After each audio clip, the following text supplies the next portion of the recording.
Everyday achievers are everywhere. Their stories inspire, teach, and move us. From the magic of arts and entertainment that inspires joy, to education and leadership that empowers the next generation. From the thrill of sports that unites us, to health and wellness that keeps us strong. We are Montrix Media, your trusted source for authentic, engaging, and impactful stories. Stories that inform, stories that inspire, stories that move.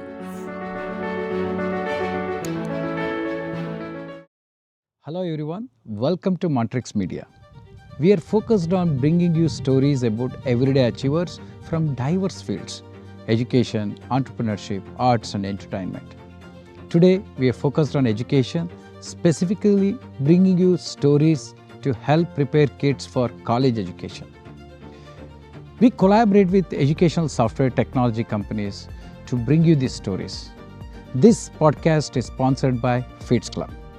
Feeds Club is an all-in-one platform for schools, colleges, non-profits, academies, and most importantly, students to operate and engage, whether it's events, donations, clubs, attendance tracking, and most importantly, tracking all of your activities and achievements and building an authentic portfolio to prepare you for college education and also for diverse careers.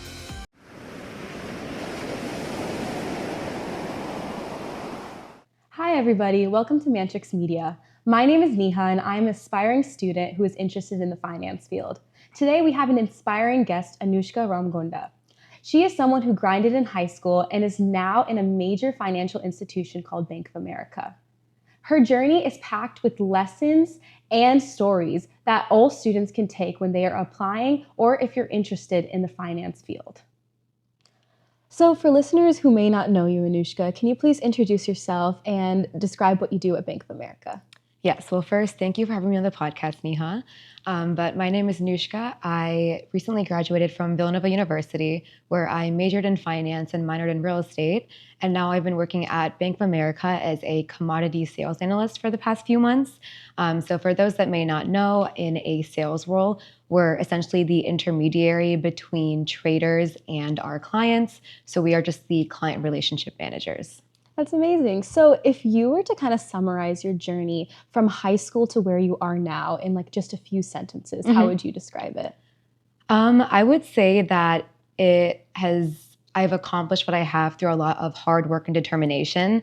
I didn't always know what I wanted to do or what would be right to do, but I was willing to take risks and just try out new stuff. And essentially those steps led me to where I am today. Yeah, that's amazing. And kind of going like specifically, was there like a specific moment or like experience or just like an individual that kind of inspired you to want to enter the finance field when you were kind of thinking about it, like when you were applying to colleges and everything? Honestly, I didn't know what I wanted to pursue going into college. And I just knew that within the finance industry, there are so many jobs that you could end up in, which is why I just chose to do that broadly. And then once I got to college is when I joined our finance clubs, where they brought in a plethora of alumni who had worked in different fields within the industry. And then I networked with upperclassmen as well, just to hear about what their experiences were like within the internships or jobs that they were going to pursue. And just through those conversations, I learned that I want to do sales and trading, and then I ended up in this role. So as parents and also high school students know, going to college is expensive. There are also many factors you have to think about. Now, Anushka, you got a full ride to Villanova. Could you kind of talk about how that process went and how that happened? Yes. So when applying to colleges, obviously it's very important to keep track of deadlines. And one thing I tried to do is for every college I was applying to, I would go research and see what extra scholarships they offer, because sometimes it's not publicly advertised.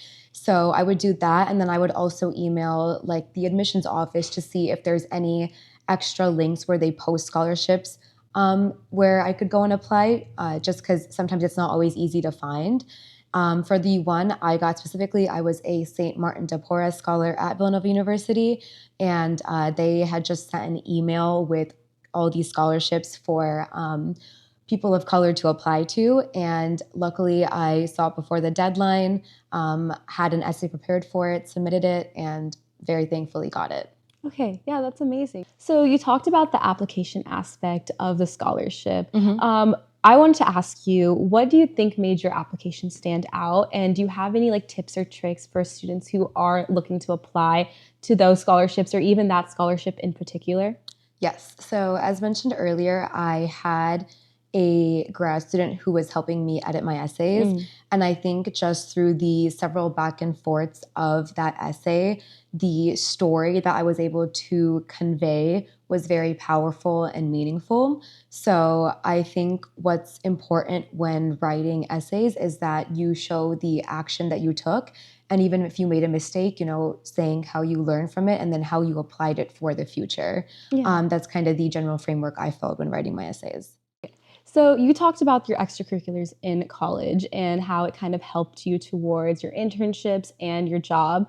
So kind of diving into internships, you did a lot of internships, especially over the summer. Could you talk about the specific internships you did? Yes, of course. So the summer after my freshman year, I interned at Deloitte. And in that role, it was just two sort of group projects. Like the second one was we worked with United Way and just brainstormed ideas of new service opportunities that they could do because, that's the whole mission of their program.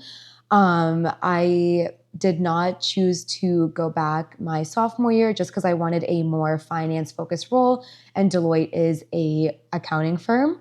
So my sophomore summer, I applied and got into Girls Who Invest. And the mission of their program is to get more women into asset management. So I spent 4 weeks at the University of Pennsylvania where I was just learning more finance fundamentals because not everyone in the program had majored in finance or had business exposure in school.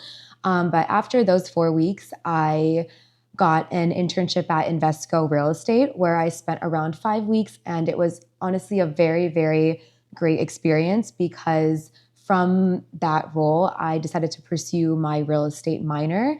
And a lot of what I learned, I was able to apply in those classes as well. And then my last internship was at Bank of America, where I was a sales and trading rotational analyst. And so within that internship, we rotated on 3 different desks.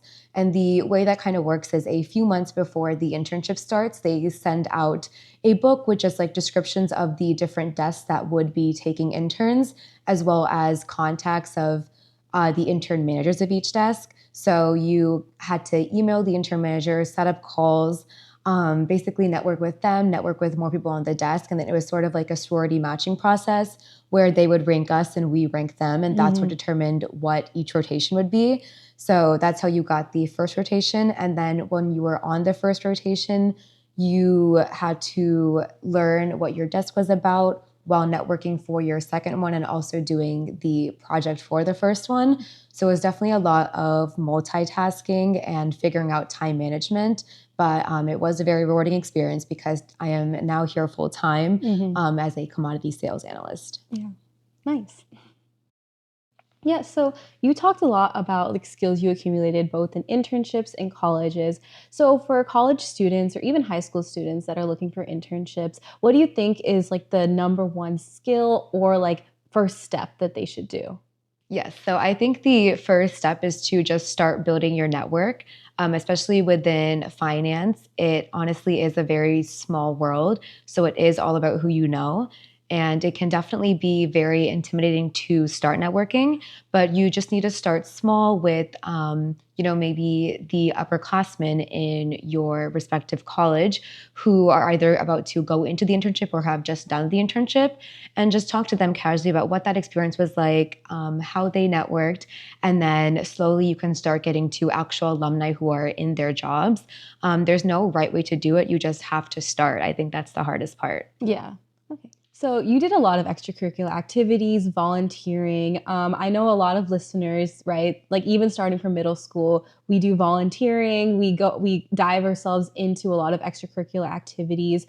So how did you kind of like manage that and track all of the activities you did? And also, do you have any advice for like high schoolers, middle schoolers, or even college students on how to track that and showcase that when they're applying to colleges or even applying to internships?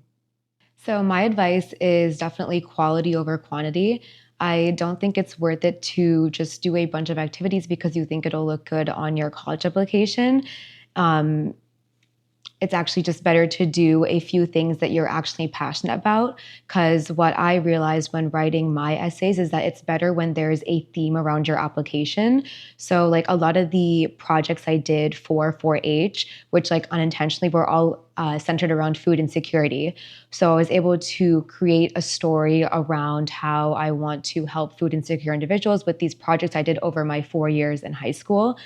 So I think it really created a thematic point to my application, and it showed that I am not doing it just to do it, but that I'm actually very passionate about it and dedicated a lot of time towards accomplishing that goal. So to conclude this podcast, I would first like to thank Anushka for coming on here. And I would like to ask a question, like an overall question for high schoolers and college students. So Anushka, how do you think that people or individuals should start like setting up themselves for success in like an ever-changing field of finance? Happy to share. So I would say my first biggest thing is to not compare yourself to those around you. Especially within finance recruiting, it all happens very quickly, like within a 3-month time frame, and it can be hard to hear when other people get internship or job offers before you do, when you feel like you're doing, putting in the same amount of effort as them. So my first piece of advice would be just to focus on what you're doing, because if you're diligently putting in the work to accomplish your goal, then everything will work out for you the way it should. And my second piece of advice is to literally just keep going. Like, even if you feel like you are losing hope, if you have decided that this is the thing you want to pursue, talk to anyone you can. Like, make use of the upperclassmen, make use of your professors, of alumni. Like, they all want to help you. You just cannot be scared, and you have to take the first step and introduce yourself, build that relationship. And once you do get that offer, you don't just stop it. You need to keep in contact and continue paying it forward. Thank you so much for coming on this podcast, Anushka. I'm sure all of the listeners here have gained such valuable advice and can't wait to start their journey through getting into the finance field. Yes, thanks so much for having me on the podcast, Neha. I think Montrix Media's mission is great, and I'm very happy to be here.